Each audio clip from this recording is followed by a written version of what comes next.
아마 우리가 오늘 배우는 동적 평형이라는 개념 자체는 이 4단원 개념 중에서 개념 난이도는 가장 높긴 한데 아까 말씀드렸다시피 문제 난이도가 그렇게 높지 않아서 최대한 이해하고 적용이 더 중요해요. 적용하려고 해보시고 동적 평형인데요. 그냥 한번 우리가 여기 단원에서 나오는 개념을 이해하기 위해서는 이 증발이라는 용어에 대해서 좀 깊이 있게 이해하고 있어야 돼요. 해서 우리가 증발이라는 용어에 대해서 깊이 있게 이해를 할 거고 그러기 위해서 유사 현상인 끓음과 비교를 먼저 해보고 용어 도입 들어갑니다. 너네 증발 뭔지 알잖아. 증발 뭐야? 증발은 액체가 기체가 되는 현상 중에 하나를 증발이라고 우리가 불러요. 액체 상태의 물질이 기체 상태로 기화되는 현상인데요. 증발이랑 끓음을 비교해 볼 거야. 끓음 우리가 라면 먹을 때 물 끓이잖아. 그럼 물 끓이면 뭐가 올라와? 수증기가 보글보글 올라오지. 그럼 그 끓음이라는 현상 자체도 물이라는 액체가 누구로 변하는 거야? 수증기라는 기체로 변하는 거야. 그래서 끓음도 마찬가지로 액체가 기체가 되는 기화라는 현상을 수반하는 현상이에요. 근데 증발과 끓음이라고 우리가 서로 다르게 부르는 것은 얘네들이 다른 게 있기 때문에 구별해서 부르는 거잖아. 그 포인트를 구별하고 증발이 왜 우리한테 어떤 의미를 갖는지 설명을 해볼 건데 끓음을 먼저 볼게. 끓음이 더 익숙하니까 내가 라면을 끓이려고 냄비에 물을 받았어. 그리고 가열했어. 그럼 바로 끓어 안 끓어? 안 끓어. 얼마 이상은 가열을 해줘야 되잖아. 그 이유는 뭐야? 왜 물 바로 안 끓어? 물은 언제 끓는 거야? 100도씨에서 끓는 거야. 근데 우리 같은 수돗물은 한 10도 정도밖에 안 되잖아요. 그래서 가열을 꾸준히 해주면 이 물의 온도가 한 100도씨 정도로 올라가. 그러면 이제 이게 어떻게 끓게 되는 거냐면 냄비에다가 내가 물을 받아놨어? 그럼 이제 가열을 할 거야. 그럼 얘네들의 온도가 서서히 올라가다가 100도씨가 됐어. 즉, 이 액체의 끓는 점에 도달하면 얘는 끓어요. 즉, 이 안에서 액체가 기체가 되는 현상이 이 내부에서 일어납니다. 근데 기체는 가벼우니까 얘네들이 뽀글뽀글뽀글 올라오겠지 해서 끓는 거예요. 즉, 얘들아, 끓음이라는 것은 언제 일어날 수 있냐면 액체의 끓는 점이라는 온도에 도달했을 때 액체 내부에서 액체가 기체가 되는 현상이 일어나. 액체 내부에서 액체가 기체가 되는 현상이 일어나면 이 기체는 보글보글 올라오잖아요. 그래서 끓는다고 표현을 하는 거야. 근데 증발을 한번 볼 건데 너네 아침에 다 씻고 나왔잖아. 그럼 세면대에 뭐 튀어있어? 물 튀어있잖아. 근데 세면대 옆에 물이 튀어있는데 집에 들어가면 이 물 남아있어? 안 남아있어? 안 남아있어. 그럼 기화된 거야? 안 된 거야? 된 거야. 근데 우리 집 온도가 100도씨야? 아니야? 아니잖아. 그럼 이 물이 액체가 기체가 돼서 없어지긴 했는데 저 물 끓었다고 볼 수 있어? 없어? 없잖아. 그럼에도 불구하고 액체가 기체가 됐어요. 그것은 우리가 뭐라고 표현하냐면 여기 튄 물이 증발됐다고 표현해요. 증발은 끓음이랑 구별했을 때 어떻게 이해해 주시면 되냐면 액체 표면에서 일어나는 기화현상이라고 받아들여 주시면 되고 끓는 점에 도달해야 끓을 수 있는 반면에 증발은요 액체 표면에서 항상 일어나요. 우리 집 온도는 25도씨밖에 안 돼. 물의 끓는 점은 100도씨나 되지만 액체 표면에서는 액체 사이의 인력이 약하기 때문에 증발은 온도 조건과 상관없이 액체 표면에서 항상 일어난다라는 거를 받아들여 주셔야 돼요. 증발과 끓음은 둘 다 기화현상은 맞는데 액체 내부에서 일어나느냐 액체 표면에서 일어나느냐라는 근본적인 차이가 있고요. 얘는 끓는 점이라는 온도에 도달해야 되지만 얘랑 다르게 증발은 그냥 액체만 있으면 액체 표면에서 항상 증발이 일어납니다. 그럼 우리 이 증발이라는 걸 이용해가지고 한번 볼 건데 한 번 더 이해를 해보면 내가 여기 세면대에 물이 막 튀어있어. 파란색이 없네. 여기 물이 튀어있어? 그럼 얘는 아직 온도가 25도씨니까 끓는 것은 아니야? 근데 얘 액체잖아. 그럼 얘 표면에서 뭐가 일어나야 돼? 증발이 일어나야 돼. 그래서 표면에 있는 액체들이 증발해서 날아갔어요. 그럼 그 날아간 만큼 수면의 높이가 줄어들겠지? 근데 증발은 멈추는 거야? 안 멈추는 거야? 액체는 무조건 증발해요. 멈추지 않아요. 그럼 이 표면에 있는 애들이 또 증발해서 수면의 높이가 낮아지겠지? 증발 멈추지 않으니까 또 표면이 생겼네? 그 표면에서 증발하겠지? 증발하고 나면 또 새로운 표면, 낮은 표면이 생기니까 증발하다가 결국엔 물이 다 없어지는 거야. 이런 걸 증발이라고 합니다. 액체는 증발을 멈추지 않아요. 자, 우리 그럼 이걸 이제 실험 상황으로 갖고 올 건데 여기부터는 잘 봐야 된다, 얘들아. 내가 여기 실험 상황이니까 실험 도구에다가 물을 받아 놓을 거야. 물은 액체 상태의 물질이죠. 액체는 액체 표면에서 항상 뭐가 일어난다? 증발이 일어나. 아무 조건 없이 냅둬도 그냥 증발을 합니다. 그럼 이 표면에서 액체 표면에서 증발이 일어나서 액체 날아갔으니까 물의 높이는 낮아지고 수증기들이 생성됐을 거야. 근데 지금 뚜껑 열려 있으니까 수증기 어떻게 된다? 날아가는 거야. 그리고 또 가만히 냅둬도 증발은 멈추지 않기 때문에 또 수면의 높이가 낮아지면서 증발을 하고요. 쭉쭉쭉쭉 낮아지다가 얘를 그냥 오랜 시간 방치하면 표면에서 증발이 일어나서 여기 안에 물이 하나도 없게 되는 거야. 수증기들은 기체 상태이기 때문에 절대 이 통 안에 남아있지 않고 다 도망가겠죠. 그럼 내가 이 실험 상황에 조건을 하나 더 붙일 건데, 나 이번에는 이 둥근 바닥 플라스크에다가 물을 넣고 뚜껑을 닫을 거야. 이게 우리가 궁극적으로 이해해야 되는 상황입니다. 액체 상태의 물을 넣고 뚜껑을 닫았어요. 조건이 어쨌든 뚜껑이 열려있든 닫혀있든 온도가 몇 도씩은 물은 고체야, 액체야, 기체야? 액체야. 그럼 액체 표면에서 누가 일어나? 멈추지 않고 증발이 일어납니다. 그래서 이 표면에서 증발을 해서 수면의 높이가 낮아졌어요. 그럼 증발했으니까 물이었던 애가 누가 된 거야? 수증기가 된 거야. 그럼 수증기가 만들어져서 여기 있겠지. 증발은 멈추지 않기 때문에 또 증발을 합니다. 그럼 수면의 높이는 조금 더 낮아질 거고요. 그에 따라 수증기들이 여기 점점 많아질 거야. 근데 이번에는 내가 뚜껑을 덮어놨잖아. 그럼 방금 전에 내가 뚜껑을 덮어놓기 전이랑 약간 다른 게 있는데, 이번에는 여기 물이 있었으면 증발을 해? 그럼 수증기가 점점 나오는데 이 수증기들이 다 어떻게 될 수 있었어? 도망갈 수 있었잖아. 근데 지금은 뭐가 있어? 뚜껑이 있어요. 그럼 지금은 수증기가 나갈 수 없죠. 이 상황에서 어떤 일이 일어나는지를 우리가 화학적으로 설명할 수 있어야 돼요. 그래서 교과서 먼저 한번 보고 설명드릴 건데, 그냥 읽다가 밑줄 치라고 하는데 치시면 됩니다. 144페이지. 물을 그릇에 담아놓으면 물이 증발하여 그 양이 서서히 줄어들다가 결국에는 모두 사라지게 되죠. 액체 표면의 높이가 점점 낮아지다가. 근데 만약에 물이 담긴 그릇을 밀폐했대. 뚜껑을 닫아놓으면 물의 양이 서서히 줄어드는 것 같는데 어느 순간 일정한 현상이 나타나는 거야. 그래서 그 이유가 궁금했던 거고 밑줄 칩니다. 밀폐 용기에 넣은 물은 표면에서 증발 동그라미, 증발이 일어나 수증기가 된다.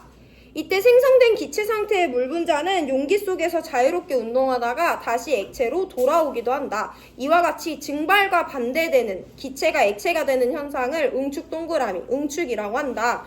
그래서 물이 수증기가 되는 증발과 반대로 수증기가 물이 되는 응축을 밑에 반응식으로 나타내놨어요. 당연히 가역 반응이죠. 밑에 그냥 읽을게요. 아래 그림은 밀폐 용기에서 일어나는 물의 증발과 응축을 모형으로 표현한 건데요. 처음에는 증발하는 물 분자가 응축하는 물 분자보다 많은데 점점 응축하는 물 분자가 많아지다가 일정한 시간이 지나면 증발하는 물 분자 수와 응축하는 물 분자 수가 같아지게 됩니다. 이 상태에 도달하면 겉으로는 변화가 일어나지 않는 것처럼 보인대요. 그림 밑에 밑줄 칩니다. 이와 같이 겉보기에는 반응이 일어나지 않는 것처럼 보이지만 실제로는 정반응과 역반응이 같은 속도로 일어나고 있는 상태를 동적 평형이라고 한다. 그래서 우리가 오늘 배워야 되는 용어가 드디어 나왔어요.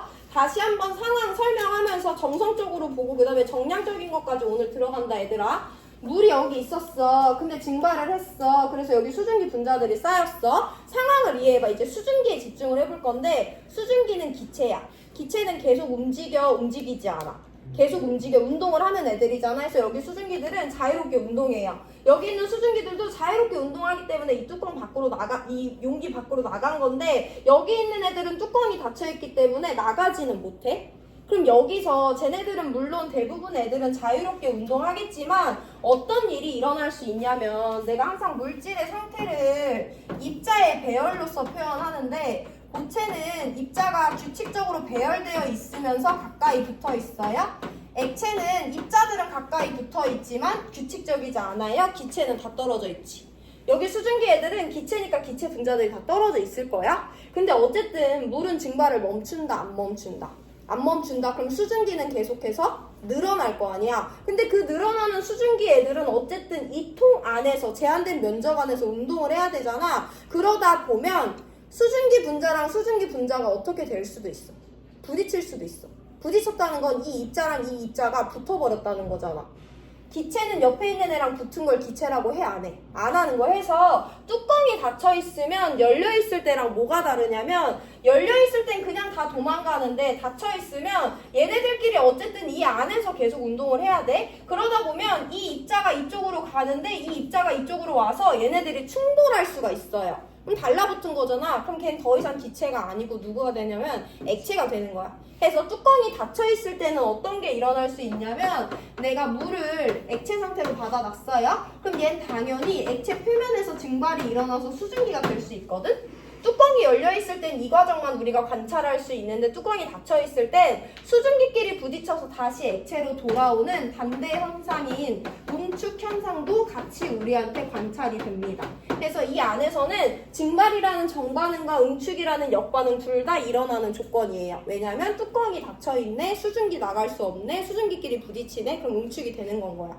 그래서 이 상황 자체를 전체적으로 한번 이해해 보시고, 자, 우리 그럼 이제 정량적으로 들어갈 건데, 이 안에서 정반응과 역반응에 대해서 비교해 볼 건데, 얘들아, 내가 다음 시간에도 계속 강조하겠지만 이 동적 평형 단원에서는 모든 자료를 어떤 관점에서 해석해야 되냐면 정반응과 역반응의 속도를 비교함으로써 모든 자료를 해석해야 돼. 그러면 어떤 단어로 현혹시켜놔도 이 두 개를 비교하려고 하면 모든 자료가 다 해석이 되는데요. 그럼 정반응은 증발이고 역반응은 응축이니까 우리 이 둘의 속도에 대해서 먼저 정성적으로 비교를 해봅니다. 증발 속도는 정해진 값이에요. 증발 속도는 뭐에 의해서 결정되냐면 우리한테 중요하진 않지만 첫 번째 액체의 종류에 의해서 결정되고요. 두 번째 현재 그 액체의 온도가 몇 도씨인지에 따라서 결정됩니다. 근데 우리 액체 누구밖에 안 써? 물밖에 안 써. 그리고 우리 모든 실험은 온도 값이 일정하다고 주어질 거야. 그러면 이 물 표면에서 증발이 멈추지 않고 계속 일어난다는 거 우리가 알고 있었지만 증발 속도는 변할 이유가 있어, 없어? 없어. 이 실험에서 증발 속도는 처음부터 끝까지 일정한 값이다 라는 걸 꼭 설명할 수 있어야 돼요. 근데 우리 응축 속도에 대해서 한번 볼 건데 응축 속도는 이해를 해야 돼. 응축은 언제 일어난다 그랬어?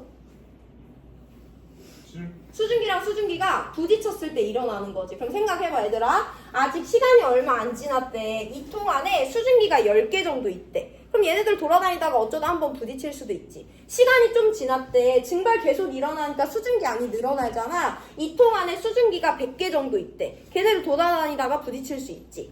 10개 있을 때랑 100개 있을 때를 비교해 볼 거야. 이 통 안에 10개 있을 때랑 이 통 안에 100개 있을 때 언제가 더 잘 부딪혀?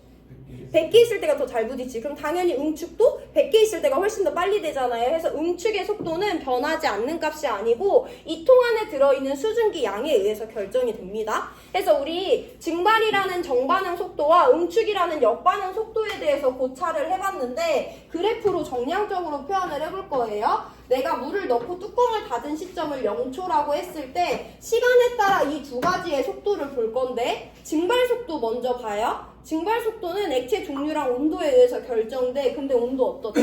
일정하대. 액체 물밖에 없대. 그럼 증발 속도는 계속 일정합니다. 해서 우리 시간이 흘러도 증발 속도라는 값은 처음부터 끝까지 0이 아니고 끝까지 일정한 값이다 라고 설명할 수 있으면 돼요. 자, 그럼 응축 볼 건데 나 맨 처음에 이 통 안에 내가 누구만 넣어줬어? 물만 넣어줬어. 그리고 딱 뚜껑을 닫은 그 시점이 0초잖아. 이때 이 통 안에 수증기 있어, 없어? 없어. 그럼 응축이 일어날 수 있어, 없어? 없어. 부딪혀야 응축이잖아. 해서 응축은 맨 처음에 0이라 응축 속도는 0이에요. 제로예요.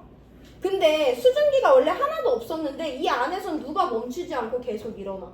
증발이 멈추지 않고 계속 일어나자. 그럼 이 통 안에 수증기의 양은 점점 어떻게 돼?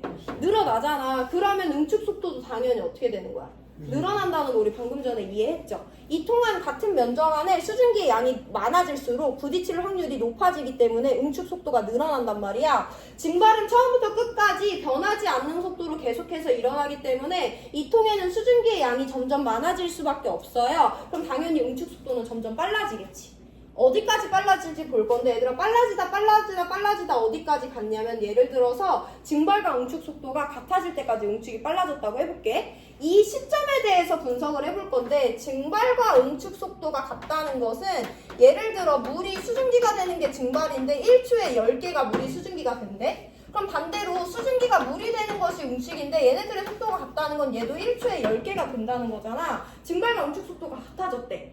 그러면 물이 수증기가 10개가 되는데 동시에 수증기가 다시 물로 10개로 돌아가. 그럼 이 통 안에 있는 수증기의 양은 변해 안 변해?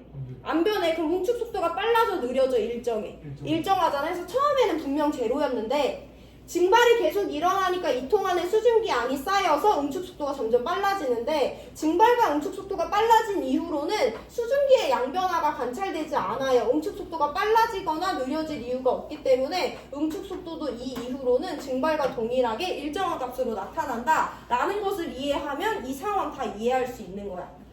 여기 단어는 동적 평형에서 단어는 항상 정반응과 역반응의 속도로서 비교해줘야 돼요. 그럼 용어 도입하고 다시 한 번 더 설명드립니다. 동적 평형이라는 건 방금 우리가 밑줄 쳤지만 두 가지 조건을 만족해야 되는데 기본적으로 평형이라는 것은 겉으로 봤을 때 변화가 없는 상태를 평형이라고 합니다. 변화가 없어요. 이 상황에서는 물의 양이나 수증기의 양이 변화가 없는 것을 평형이라고 해. 근데 그냥 평형이 아니라 앞에 뭐가 붙었어? 동적 평형이 붙었잖아. 이 조건이 뭐냐면 우리가 이제 설명할 수 있어야 되는 정반응과 역반응 속도가 같은 건데 그냥 단순한 예시를 들어볼게. 이 교실에 30명이 있었어. 근데 나간 사람도 없고 들어온 사람도 없어. 그럼 이 교실에 있는 인원수 변해 안 변해? 안 변해. 변하지 않네. 평형이라고 할 거야. 근데 이 교실에 30명 있었어. 근데 5명이 나갔는데 5명이 들어왔어. 그럼 이 교실에 있는 인원 변해 안 변해? 안 변해. 그럼 그것도 평형이야. 근데 1번이랑 2번이랑 같아 달라? 다르잖아. 나가는 것도 없고 들어가는 것도 없으면 당연히 변화가 없는데 나가는 거랑 들어오는 거의 양이 같으면 변화는 없지만 그 안에서 역동적인 변화가 있는 거잖아요. 해서 동적 평형은 겉으로 봤을 때 변화가 없지만 사실은 정반응도 일어나고 있고 역반응도 일어나고 있는데 둘의 속도가 같기 때문에 변화가 없는 상태를 동적 평형이라고 합니다. 그러면 증발과 응축 속도가 같다는 것은 방금 봤듯이 물이 수증기가 되는 속도랑 수증기가 다시 물이 되어 돌아오는 속도가 똑같잖아. 그럼 겉으로 봤을 때 물의 양 변화 있다 없다? 없다. 그럼에도 증발과 응축은 일어나고 있잖아. 이런 걸 대표적으로 동적 평형이라고 합니다. 그럼 우리 이 그래프 한 번만 더 분석하고 2번 디귿 보고 마무리 해볼 건데요. 이 시점을 한번 내가 표시해보고 비교해볼게. 여기를 T1이라고 하고 같아졌을 T2라고 해볼게요. 평형은 정반응과 역반응의 속도가 같아서 겉으로 봤을 때 변화가 없을 때가 동적 평형이야. T1일 때 정반응과 역반응 비교해볼 건데 T1일 때는 정반응, 증발 속도랑 역반응, 응축 속도가 같아 달라? 증발 속도랑 응축 속도가 다르죠. 그럼 이 상태는 평형이야, 평형이 아니야? 평형이 아니야? 평형이 아니라는 건 겉으로 봤을 때 변화가 있대 없대? 있다는 거야. T2 볼게요. T2는 정반응인 증발 속도와 역반응인 응축 속도가 같아 달라? 같아진 시점이잖아. 그럼 이때는 평형이야 아니야? 평형이야. 그럼 이때는 평형이니까 겉으로 봤을 때 변화가 있다 없다? 없어. 이때는 평형이 아니니까 겉으로 봤을 때 변화가 있다 없다? 있어. 이걸 일단 1단계로 판단하셔야 돼요. 정반응과 역반응의 속도가 같으면 겉으로 봤을 때 변화가 없고 다르면 겉으로 봤을 때 변화가 있어? 그럼 이제 조금 더 깊이 있게 들어갈 건데 그럼 어떤 변화가 우리한테 관찰되는지 봐야 돼. 증발 속도랑 응축 속도가 다르대. 증발 속도랑 응축 속도 중에 누가 더 빨라? 증발이 더 빠르지. 이때 어떤 변화가 일어나는지 볼 건데 그럼 증발이 더 빠르다는 건 예를 들어 증발은 물이 수증기가 되는 과정인데 1초에 10개가 물이 수증기가 되고 있대요. 응축은 수증기가 물이 되는 과정을 응축이라고 하는데 더 느리잖아. 1초에 6개가 수증기가 다시 물로 돌아오고 있대요. 그럼 10개가 물이 수증기가 돼서 나가는데 6개만 돌아오는 거잖아. 그럼 알짜 변화를 봤을 때 물이 늘어나고 있어? 줄어들고 있어? 줄어들고 있잖아. 그럼 알짜 변화는 증발이겠죠. 해서 둘 중에 속도가 더 빠른 애가 알짜 변화의 그 대상 과정이 되는 거예요. 예를 들어서 증발이랑 응축 속도 중에 응축 속도가 더 빠르대. 그럼 이거 평형이야 아니야? 평형 아니지. 속도 다르잖아? 그럼 둘 중에 알짜 변화가 누군지 볼 건데 누가 더 빨라? 응축이 더 빨라. 그러면 물이 수증기가 돼서 날아가는 것보다 수증기가 물이 돼서 돌아오는 양이 더 많다는 거잖아. 그럼 알짜 변화는 물이 늘어나는 방향인 거죠. 해서 첫 번째 정반응과 역반응의 속도가 같은지 판단해서 평형인지 아닌지 살펴보시고요. 평형이 아니라고 한다면 그 알짜 변화의 방향이 어딘지까지 해석할 수 있는 것이 이번 단원에서 중요합니다. 자, 우리 간단하게 2번 디귿 보기 보고 오늘 수업 마무리 할 건데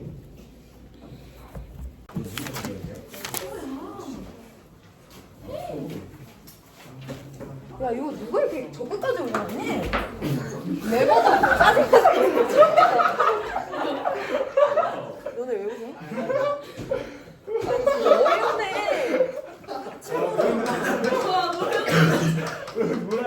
무연동 올려놨어? 그거 수학들이 시계 올려두려고 올려주시는 건데. 아.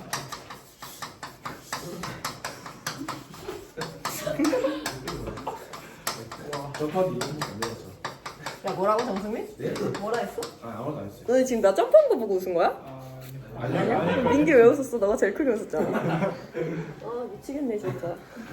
저는 이런 반이 또 있어요. 우리 지난 시간에 동적 평형이랑 가역 반응 배웠는데 가역 반응은 그냥 받아들이는 개념이고요. 동적 평형은 이해가 필요합니다. 그래서 지난 시간에 배운 거 살펴보면 가역 반응은 역도 가능한 반응이라는 거야. 해서 우리가 정반응이라고 굳이 구별하지 않았지만 화학 반응식을 보면요. 화살표를 기준으로 왼쪽에 반응물을 써놓고 오른쪽에 생성물을 써놔요. 해서 항상 반응의 진행 방향이 오른쪽이 되도록 표시를 하는 것이 우리가 약속한 방법인데 그 방향을 정반응이라고 부를 거야. 그럼 반대로 생성물이 반응물이 되는 역방향의 반응도 진행을 할 수 있는 반응이 있어요. 그런 반응을 가역 반응이라고 하고 그 반응에 대해서 우리는 동적 평형 상태에 도달하는지 안 도달하는지에 대해서 설명을 해야 되는데 동적 평형이라는 것은 두 가지 조건을 만족해야 되는데 겉으로 봤을 때는 아무런 변화가 없어야 돼요. 근데 그렇다고 해서 그 안에서 아무런 변화가 실제로 안 일어나고 있는 것이 아니라 동적 평형이라는 것은 어떤 반응이 있을 때 정반응도 진행이 되고 있고 역반응도 진행이 되고 있는데 얘네들의 속도가 똑같은 거야. 그래서 겉으로 봤을 때 아무런 변화가 없는 그 상태를 동적 평형 상태라고 합니다. 그러면 정반응도 일어나야 되고 역반응도 일어나야 돼. 즉 얘네들의 속도가 0이 아닌데 얘네들의 속도가 같을 때를 동적 평형이라고 하니까 무조건 그 반응은 누구도 일어나긴 해야 되는 거야. 역반응도 일어나긴 해야 되는 거죠. 해서 동적 평형이라는 상태는 가역 반응일 때만 도달할 수 있는 상태고요. 가역 반응은 항상 동적 평형 상태에 도달해 있다라고 알고 계시면 됩니다. 그럼 내가 지난 시간에 이 용어를 직접적으로 도입하지는 않았지만 우리가 화학1에서 배우는 동적 평형은 크게 두 가지가 있어요. 지난 시간에 우리가 배운 것이 상평형이고 우리가 오늘 확장시켜 나갈 개념이 용해 평형인데 이 두 가지가 거의 메인으로 수능 문제에 나온다고 보시면 되고 나머지 화학 반응에 대한 평형도 나오기는 합니다. 자, 상평형이라는 것은 서로 다른 물질 상태 두 가지가 평형을 이뤘다는 거예요. 그래서 상평형이라는 거는 상태에 대한 동적 서로 다른 두 가지 상태의 물질이 동적 평형 상태에 도달했다는 건데 그럼 동적 평형 상태에 도달했다는 건 정반응도 역반응도 같은 속도로 일어나고 있다는 거니까 상태 변화는 일단 가역 반응이어야 되죠. 여러분들 이미 알고 있듯이 H2 리퀴드는 기화에 따라서 H2O 가스가 될 수 있는데 반대로 가스도 액체가 되는 액화 반응도 일어날 수 있잖아. 해서 상태 변화는 대표적인 가역 반응에 해당합니다. 해서 서로 다른 두 가지 상태가 증발을 하고 있는데 밀폐된 용기에선 응축이 일어날 수도 있어. 그럼 정반응과 역반응이 둘 다 일어날 수 있는 거고 그 둘의 상태가 같아졌을 때는 우리를 동적 평형 또는 상평형이라고 부릅니다. 그래서 지난 시간에 배운 내용 다시 한 번 더 짚어볼 건데 내가 통을 밀폐하고 거기 안에 H2O라는 액체를 담아놨어. 그럼 내가 지난 시간에 강조했는데 얘는 액체 상태의 물질이잖아. 액체 상태의 물질 표면에서는 항상 끊기지 않고 뭐가 일어나? 증발이 일어나. 액체 표면에서는 증발이 일어나요. 그리고 증발 속도는 그 액체의 종류와 온도에 따라서 달라지는데 나는 이 실험을 25도씨의 일정한 조건에서 수행을 할 거예요. 그럼 이 증발 속도는 변한다 안 변한다? 안 변해. 그냥 1초에 계속 5개씩 물이 수증기가 돼서 날아가는 거야. 그럼 이 통에는 처음에는 내가 액체만 넣어놨으니까 여기 액체만 있었는데 이 액체는 멈추지 않고 증발을 하기 때문에 계속해서 여기 H2O 가스, 수증기가 점점 쌓이게 되겠죠. 기체의 특징은요. 계속 입자와 입자 사이가 멀리 떨어져 있고 자유롭게 운동을 하는 상태를 기체라고 하죠. 그럼 여기 있는 수증기 분자들은 계속 돌아다닐 거고 수증기의 양은 점점 늘어날 거예요. 근데 그러다 보면 이 수증기랑 이 수증기가 충돌하는 경우가 생길 수가 있잖아. 얘네들이 충돌했다는 건 입자 간의 거리가 너무 가까워졌다는 거기 때문에 얘네들은 다시 액체 상태의 물방울이 돼서 액체 상태로 또르르 떨어지는 응축이라는 역반응도 일어나는 거예요. 그럼 이렇게 이 방향의 정반응과 이 방향의 역반응이 둘 다 일어날 건데 그때 이 안에서 일어나는 변화를 정반응과 역반응의 시간에 따른 속도 변화를 비교함으로써 우리가 설명을 했는데 증발 속도는 온도가 일정하기 때문에 처음부터 끝까지 변할 이유가 없어요. 즉 정반응의 속도는 처음부터 끝까지 일정합니다. 근데 역반응은 이 수증기가 다시 액체로 돌아가는 방향을 역반응이라고 하는데 이 방향으로 돌아가려면 수증기가 부딪혀야만 일어날 수 있죠. 맨 처음에 나는 액체만을 넣어놨기 때문에 이 통 안에 수증기 하나도 없었거든요. 그래서 서로 부딪힐 수증기가 없어서 응축 속도는 제로였지만 누구는 멈추지 않고 계속 일어나니까 증발이 멈추지 않고 계속 일어나니까 수증기 기체 분자가 5개, 10개, 15개 쭉쭉 쌓이다 보면 걔네들끼리 부딪힐 확률이 늘어나서 응축 속도가 점점 증가해요. 그럼에도 불구하고 이 구간은 계속 증발 속도가 응축 속도보다 빠른 구간이잖아. 그럼 이때는 물이 수증기가 되어서 날아가는 게 5개인데 수증기가 다시 물로 돌아오는 건 뭐 3, 4개밖에 안 된대. 그럼 여전히 물의 양은 줄어들고 수증기의 양은 늘어나는 알짜 변화가 일어나죠. 그래서 응축 속도는 점점 빨라질 건데 언제까지 빨라지냐면 이 증발과 응축 속도가 같아지게 됐을 때 지금 이 시점에 도래하면요. 물이 5개가 수증기가 돼서 날아간대. 근데 속도가 똑같으니까 수증기 5개가 다시 물이 돼서 돌아오겠죠. 그럼 겉으로 봤을 때는 이 통 안에 수증기의 양이 늘어나 변하지 않아. 변하지 않아요. 해서 그러면 이 통 안에 수증기 개수가 변하지 않는다면 응축 속도가 더 이상 빨라질 요인도 사라진 거기 때문에 응축 속도는 처음에는 점점 빨라지다가 결국엔 증발 속도와 같은 속도를 유지하게 됩니다. 그래서 우리 지난 시간에 여기를 T2라고 하고 여기를 T1이라고 한다고 했을 때 T2 시점 이후로는 증발과 응축 속도가 같아졌기 때문에 동적 평형 또는 상평형 상태에 도래했다라고 설명하시면 됩니다. 그럼 지난 시간에 설명드렸지만 한 번 더 짚어보면 어쨌든 여기 단어는 얘들아 어떤 단어로서 어떤 형태로서 자료를 줘도 여러분들은 항상 정반응과 역반응의 속도가 같은지 다른지를 비교해서 자료를 해석하려고 하셔야 돼요. T1 시점은 정반응 속도랑 역반응 속도가 같아 달라. 다르죠? 이거 평형이 아니야. 이땐 평형이 아니야. T2 시점은 정반응 속도랑 역반응 속도가 같아 달라. 같잖아. 이때는 평형에 도달했다라고 두 가지를 일단 구별하셔야 돼요. 그럼 T2는 평형에 도달했으니까 겉으로 봤을 때 변화가 없는데 T1에 대해서 우리가 한번 살펴보면 정반응과 역반응의 속도가 다른데요. 그럼 그 중에 누가 더 빠르냐면 정반응의 속도가 역반응의 속도보다 빠르죠. 이거 조금 더 구체적으로 증발 속도가 응축 속도보다 빠를 때가 T1이에요. 이 말을 그대로 풀었으면 1초에 5개의 물이 수증기가 돼서 날아가는데 이때 1초에 3개의 수증기만 물이 돼서 돌아오고 있는 거야. 그럼 알짜 변화는 누가 많아지고 누가 적어지고 있는지 봐야 되는데 물 5개가 날아가는 동안 되돌아오는 양은 3개밖에 안 되기 때문에 물의 양은 감소하고 있고 수증기의 양은 2개씩 늘어나고 있는 시점이죠. 그래서 이때 알짜 변화는 물의 양이 줄어들고 수증기의 양이 늘어나기 때문에 증발이라는 알짜 변화가 일어난다. 즉 리퀴드의 양은 줄어들고 가스의 양은 늘어나고 있다는 어떤 변화가 일어나고 있는지까지 서술하셔야 돼요. 그건 그 기준은 정반응과 역반응의 속도를 비교해 주시면 됩니다. 자, 여기 우리 지난 시간에 배운 거 복습한 거고 같은 흐름이 용해평형에서 나오는데 교과서 한번 읽어보고 다시 설명드릴게요. 밑줄 없이 일단 읽을게요. 동적 평형은 물에 설탕과 같은 용질을 녹일 때에도 나타난다. 일정량의 물에 설탕을 계속 넣으면 처음에는 설탕이 녹아서 투명해지다가 어느 순간부터는 더 이상 녹지 않고 설탕 고체 분자가 밑에 가라앉아 있죠. 흰색으로. 그럼 이때 설탕물 쪽에서 물에 녹은 설탕은 계속 녹아있는 거고 한번 가라앉은 애들은 녹지 않고 고체로 남아있는 것인가? 라는 의문이 생겼대요. 설탕을 물에 넣으면 처음에는 설탕 분자가 물에 용해되면서 고체 상태의 설탕이 줄어들어요. 하지만 수용액 속에 용해된 설탕 분자가 많아질수록 얘네들 중 일부는 녹지 않고 가라앉은 고체 상태의 설탕 표면에 충돌하여 다시 고체가 되기도 한대요. 이와 같이 밑줄 한번 칩니다. 용해와 반대되는 현상을 석출 동그라미, 석출이라고 한다.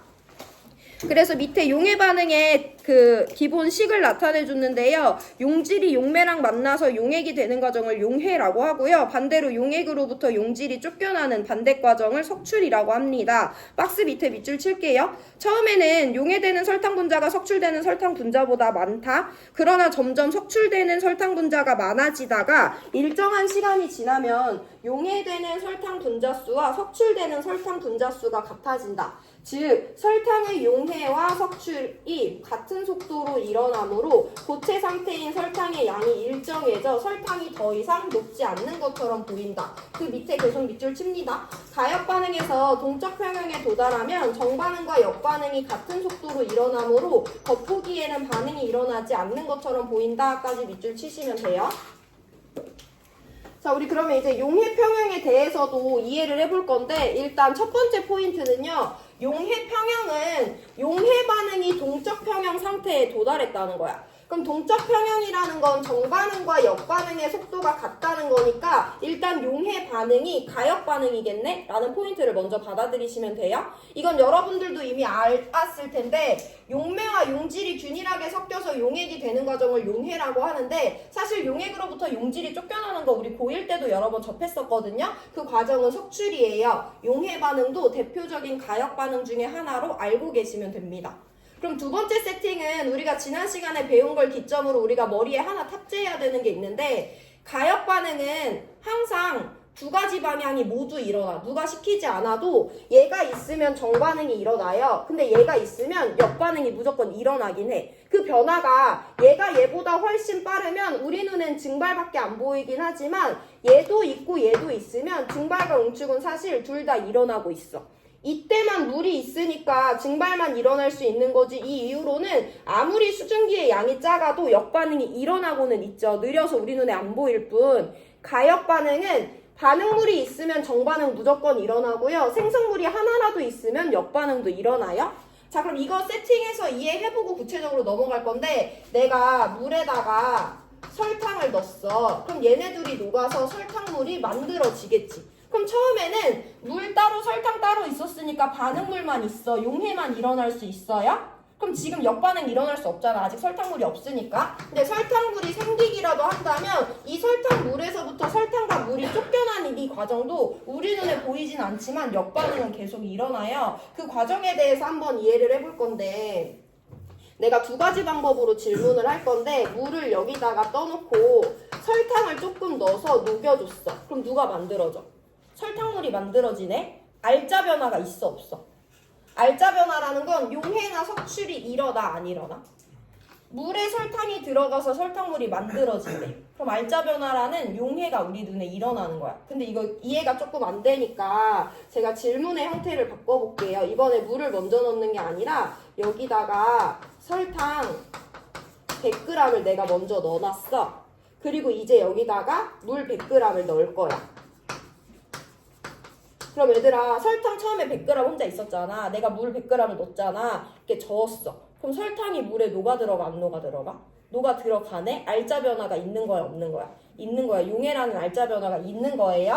한번 기본값을 넣어보면 물 100g에 내가 설탕을 녹일 건데 너네 아이스티 타봤지만 물의 양에 따라 아이스티 가루가 녹아 들어가는 양은 정해져 있잖아. 더 이상 안 녹아 들어가잖아요. 물 100g에 설탕이 10g만 녹을 수 있다고 내가 한번 상황을 세팅을 해볼게. 근데 나 설탕 여기 몇 그램 깔아놓고 100g 깔아놓고 물 100g 넣었잖아. 그럼 내가 이제 얘네들을 저어. 그럼 설탕이 녹아 들어가 안 녹아 들어가? 녹아 들어가지. 여기 100g의 설탕 중에 몇 g이 남을 때까지 90g이 남을 때까지 설탕이 녹아 들어가잖아. 겉으로 봤을 때 변화가 있어 없어? 있어. 설탕의 양이 줄어들잖아. 그럼 알짜 변화가 있는 거예요. 그렇게 받아들이시면 됩니다. 그래서 여기 설탕물이 만들어졌어. 설탕물이 만들어졌고 10g의 설탕이 녹아 들어갈 수 있으니까 설탕 90g이 남아있겠네? 근데도 내가 열심히 계속 저을 거야. 근데 설탕은 더 녹아 들어가 안 녹아 들어가? 이제 더 이상 안 녹아 들어가잖아. 그럼 그때는 겉으로 봤을 때 변화가 있는 거야 없는 거야? 없는 거야. 그때는 평형인 거야. 그렇게 구별해 주시면 돼요. 나 지금 용해라는 반응에 대해서 포커스를 맞췄어. 해서 여기다가 맨 처음에 설탕 100g을 준비해 놓고 물을 100g을 딱 넣었어요. 그럼 내가 이렇게 저어주면 처음에 100g의 설탕이 있었지만 물 100g의 설탕이 녹아 들어가면서 설탕의 양이 줄어드는 변화가 관찰되죠. 알짜 변화가 있어서 변화가 관찰되는 건데요. 물 100g에는 설탕이 최대 10g밖에 녹아 들어갈 수 없거든요. 그럼 아무리 저어도 일정량의 설탕이 녹고 들어가서 이제 여기 설탕이 90g만 남았을 때는 아무리 내가 저어대도 여기 만들어진 설탕물이 더 진해질 수 없지. 설탕의 양이 더 줄어들지 않잖아. 그럼 겉으로 봤을 때 변화가 없으니까 그때가 평형인 거예요. 그러면 얘들아 내가 평형이라고 했는데 용해 평형이라는 것은 동적 평형의 한 종류잖아. 그럼 질문을 다시 해볼게. 설탕 9g 남아있고 여기 설탕물이 만들어졌대. 근데 내가 아무리 저어도 여기 남아있는 설탕의 양은 줄어들지 않잖아. 근데 그렇다고 해서 얘도 안 일어나고 얘도 안 일어나는 거야? 아니면 얘네 둘 다 일어나는데 속도가 같을 뿐인 거야? 속도가 같을 뿐인 거야. 그러면 어떻게 상황을 이해해주면 되냐면 내가 설탕 100g을 넣는데 걔네들 번호를 매겨볼게. 1번부터 100번까지 설탕을 준비해놓고 여기다가 물을 넣어줬어요. 그럼 이제 물을 넣는 순간 설탕이 녹아 들어가는데 몇 개가 녹아 들어간대?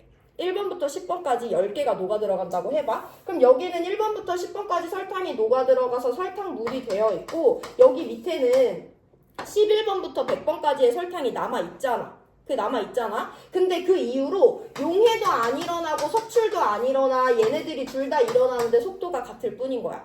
둘 다 일어나는데 속도가 같을 뿐인 거야. 그러면 이제 우리가 어떻게 이해해줘야 되냐면 맨 처음에 운 좋게 1번부터 10번이 녹아 들어갔어. 근데 그 뒤로 용해도 안 일어나고 석출도 안 일어난다면 처음부터 끝까지 1번부터 10번의 설탕은 녹아있고 11번부터 100번의 설탕은 여기 밑에 가라앉아 있어야 되잖아요. 근데 용해는 가역 반응이기 때문에 이 두 가지 방향의 반응은 멈추지 않고 계속 일어나거든요. 그래서 어떤 일이 일어나냐면 11번 설탕이 녹아 들어가면서 10번 설탕이 다시 속출되고 24번 설탕이 녹아 들어가면서 8번 설탕이 다시 속출되는 이 과정이 멈추지 않고 일어나요. 근데 우리가 겉으로 봤을 땐 설탕의 번호는 우리 눈에 안 보이니까 변화가 없는 것처럼 보이잖아. 근데 사실은 용해도 석출도 일어나는데 그 속도가 같아서 우리 눈에 설탕의 양이 줄어들지 않는 것처럼 보일 뿐이지 설탕은 계속해서 용해되고 설탕물로부터 설탕은 계속해서 석출돼서 내려와서 나온다는 것을 설명해야만 동적 평형을 이해하고 설명할 수 있는 거예요. 가역 반응은 제가 아까 말했지만 겉으로 봤을 때 아무런 변화가 없다고 해서 증발도 안 일어나고 응축도 안 일어나는 게 아니라 증발 5개 되는 동안 응축 5개 돼서 우리 눈에 변화가 없는 거지 변화가 계속 일어나고 있거든요. 그건 용해 평형에서도 마찬가지예요. 설탕이 우리 눈에 봤을 때 겉으로 봤을 때 더 이상 줄어들지 않는다고 해서 여기서 아무런 변화가 안 일어나고 있는 게 아니라 용해도 계속 일어나고 석출도 계속 일어나는데 걔네들의 속도가 같아서 우리가 봤을 땐 설탕 양이 변화가 없는 것처럼 보일 뿐이지 사실 남아있던 설탕은 계속 녹아 들어가고 녹아 들어가 있던 설탕은 계속 쫓겨나는 과정이 반복되고 있는 것은 맞아요.